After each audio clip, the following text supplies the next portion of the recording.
राज्याचे उपमुख्यमंत्री माननीय अजितदादा पवार साहेब, त्याचप्रमाणे राष्ट्रीय कार्याध्यक्ष खासदार माननीय प्रफुल्लभाई पटेल साहेब, प्रांताध्यक्ष खासदार सुनीलजी तटकरे साहेब, या तिन्ही नेत्यांच्या आणि सर्व मुख्य नेत्यांच्या आणि पदाधिकाऱ्यांच्या उपस्थितीमध्ये 10:10 ध्वजारोहण होईल, राष्ट्रगीत होईल आणि त्यानंतर मुख्य कार्यक्रमाला सुरुवात होईल। सुरुवातीलाच माननीय प्रदेशाध्यक्ष खासदार सुनील तटकरे साहेब यांचं प्रास्ताविक होईल आणि नवीन सदस्य नोंदणीच्या कार्यक्रमाला शुभारंभ या तिन्ही सन्माननीय नेत्यांचा फॉर्म भरून नवीन सदस्य नोंदणीला सुरुवात होईल।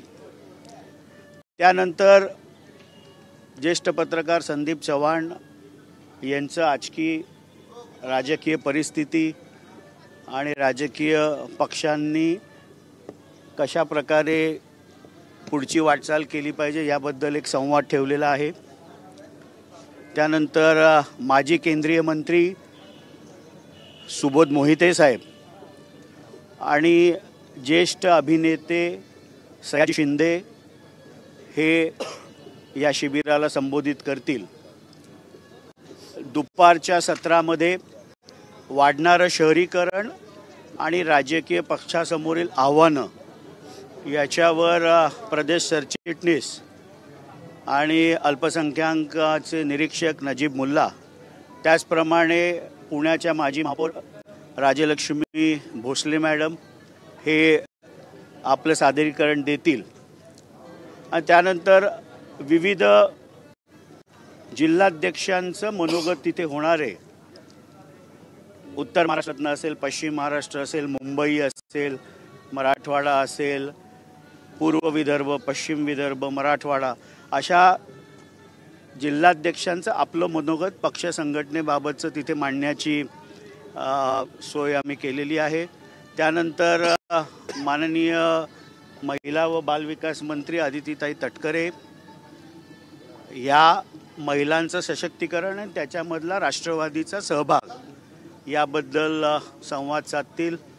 कृषीबाबत कृषी मंत्री माणिकराव कोकाटे साहेब संबोधतील आणि महाराष्ट्रातल्या विकासामध्ये आदिवासी समाजाचं महत्त्व आणि योगदान याबाबत ज्येष्ठ नेते मंत्री नरहरी झिरवळ संबोधन साधतील। अशा प्रकारचा आज दिनक्रम संध्याकाळी 6 पर्यंत आहे आणि संध्याकाळी 6 वाजता माननीय प्रांताध्यक्ष सुनील तटकरे साहेब मीडियाशी संबोधित करून आज दिवसभरामध्ये कशा प्रकारे कार्यक्रम झाला याबद्दल मीडियाशी संवाद साधतील। सर, गेल्या काही अनेक दिवसांपासून छगन भुजबळ हे पक्षामध्ये नाराज होते, त्यांनी नाराजीचा भडका जो आहे तो उगारलेला होता। या संपूर्ण 2 दिवसीय शिबिराला त्यांची उपस्थिती असणार आहे। कालच प्रांताध्यक्ष खासदार सुनील तटकरे साहेबांनी स्पष्ट केलं की ज्येष्ठ नेते माननीय छगन भुजबळ साहेब आणि मंत्री धनंजय मुंडे हे 2 दिवसाच्या शिबिराला उपस्थित राहतील, त्यामुळे ते नक्की येतील हा विश्वास आम्हाला सगळ्यांना आहे।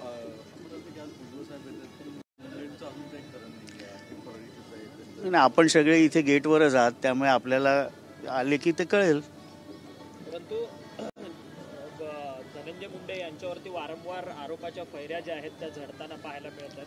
तुमच्या महायुतीमधलेच मित्र पक्षामधले अनेक आमदार मंडळी जे आहेत ते या सगळ्या संदर्भात आरोप करतात। तुमच्या पक्षातले प्रकाश सोळंके ते तर सातत्याने त्यांची भूमिका आहे की धनंजय मुंडे यांनी राजीनामा द्यावा या सगळ्या संतोष देशमुख हत्ये प्रकरणात। राष्ट्रवादी पक्षाची स्पष्ट भूमिका एकदा नाही अनेकदा आमचे राष्ट्रीय अध्यक्ष राज्याचे उपमुख्यमंत्री माननीय अजितदादा पवार साहेब असतील, त्याचप्रमाणे प्रांताध्यक्ष खासदार सुनीलजी तटकरे साहेब यांनी स्पष्ट केलेली आहे की जी घटना बीड इथे घडली ही अत्यंत क्लेशदायी होती। स्वर्गीय संतोष देशमुख यांच्या मारेकऱ्यांवर कठोर कायदेशीर कारवाई झाली पाहिजे आणि कायद्यापेक्षा कोणी मोठा नाही हा संदेश महायुतीचं सरकार देते।